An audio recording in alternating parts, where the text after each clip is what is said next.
Assalamualaikum warahmatullahi wabarakatuh. Izin dokter, perkenalkan nama saya Sulaiman Wahid Batubara dengan NPM 23082602116.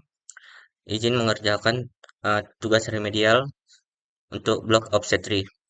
Jadi untuk materi saya pada hari ini yaitu GDM atau gestasional diabetes mellitus.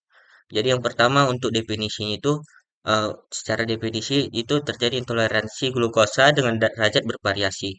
Yang pertama kali muncul atau deteksi pada saat kehamilan. Yang biasanya pada usia 24 sampai 28 minggu tanpa diabetes sebelumnya. Dan untuk etiologinya itu terjadi resistensi insulin akibat hormon kehamilan atau HVL, estrogen, progesteron, kortisol dan prolaktin. Dan dan kegagalan kompensasi sekresi insulin oleh pankreas. Dan untuk faktor risikonya itu, yang pertama itu dikarenakan usia, dikarenakan pada usia itu usianya itu biasanya lebih dari 25 sampai 30 tahun, eh, obesitas, riwayat keluarga DM tipe 2 atau riwayat GDM, eh, dan biasanya bayinya itu lebih dari 4 kilo, dan juga ada PCOS, keguguran berulang, bayi mati tanpa sebab yang jelas, etnis yang berisiko tinggi dan prediabetes pada awal kehamilan.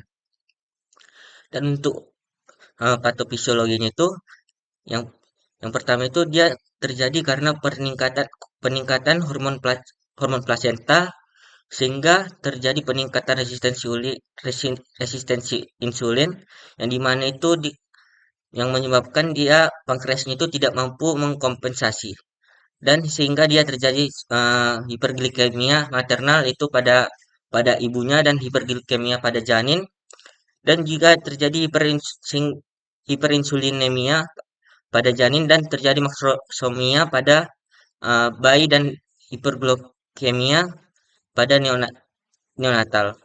Dan untuk gejalanya itu biasanya ini dia terjadi tanpa gejala atau asimptomatik.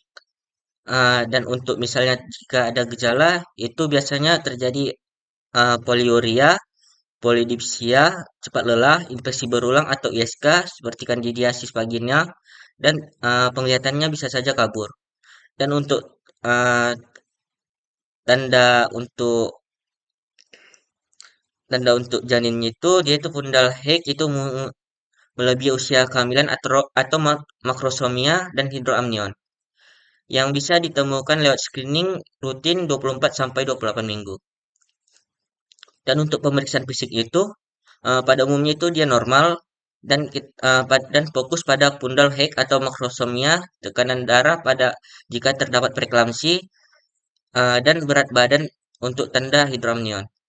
Dan untuk pemeriksaan laboratorium itu yang langkah pertama itu kita eh, IADPSG atau itu dia pemberian 75 gram OGTT, pemeriksaan 75 gram OGTT yang didiagnosis jadi salah satunya itu jika dia gula darah puasanya itu lebih dari sama dengan 92 dan untuk jika dia 1 jam itu lebih dari sama dengan 180 dan untuk dia lebih dari dua lebih dari 2 jam itu gula darahnya itu 153 lebih dari sama dengan 153 mg per dl.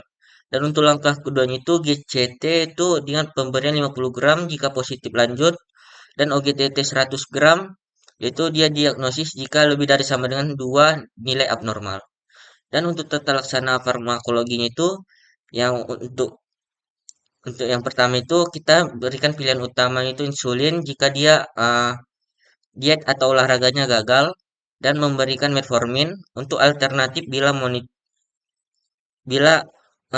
bila pasien menolak insulin dan pemberian metformin ini kita harus melakukan monitor yang ketat. Dan glibenclamide ini yang jarang digunakan karena risiko hipoglikemia neonatal.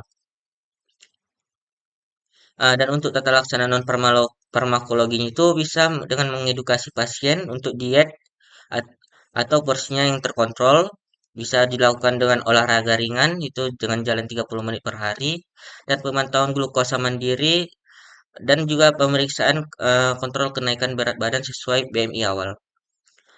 Baik, dokter, mungkin sekian dari presentasi saya. Berikut adalah referensi yang saya gunakan.